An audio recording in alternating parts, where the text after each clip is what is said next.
সাংবাদিকদের যদি নিরাপত্তা না থাকে সমাজ তাহলে বিঘ্নিত হবে, সমাজে বিশৃঙ্খলা দেখা হবে। সত্য সংবাদ প্রচার করতে গেলেই সাংবাদিকরা বাধাগ্রস্ত হয় এবং এই অবস্থায় যদি সংবাদকর্মীরা সংবাদ সংগ্রহ করতে চায়, প্রয়োজনে সরকারের উচিত তাদের সুরক্ষার জন্য সাংবাদিক সন্ত্রাস দমন করতে হলে সাংবাদিকদের সুরক্ষা আইনের একান্ত প্রয়োজন। এই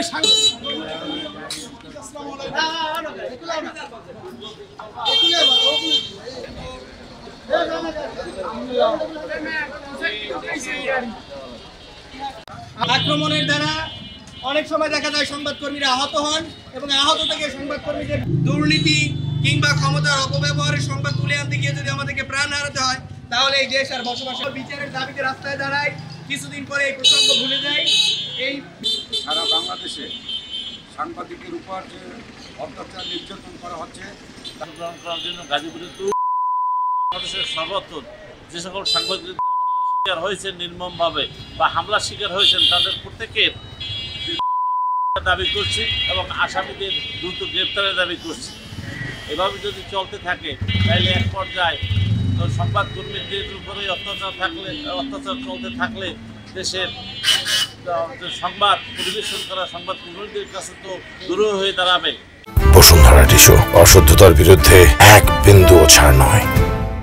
এটা আমরা চাই না। আমরা চাই বর্তমান সরকার এ ব্যাপারে জরুরি পদক্ষেপ গ্রহণ করবেন এবং সর্বত্র যেথায় যে আছে যে অপরাধী হোক না কেন তারা এই সংবাদকর্মীদের উপর হামলা মামলার বিষয় যথাযথ পদক্ষেপ গ্রহণ করবেন।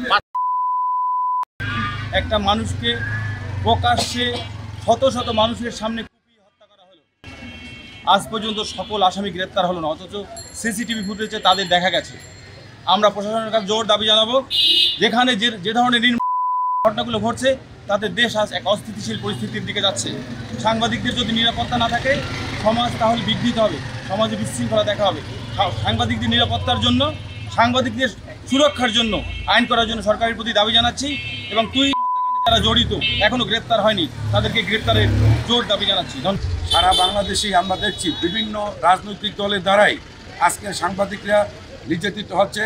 বিভিন্ন প্রভাবশালী ব্যক্তিদের বিরুদ্ধে নিউজ করতে গেলেই, সত্য সংবাদ প্রচার করতে গেলেই সাংবাদিকরা বাধাগ্রস্ত হয়, বিভিন্ন অত্যাচার নির্যাতনের শিকার হয়। আজকের যার ফলে আমরা সকল সাংবাদিক বিচারের দাবিতে আজকের এই নলছিটি প্রেস ক্লাবের উদ্যোগে যে মানববন্ধন হয়েছে, এজন্য সকলকে আবারও ধন্যবাদ ও কৃতজ্ঞতা জ্ঞাপন করে আমি আমার সংক্ষিপ্ত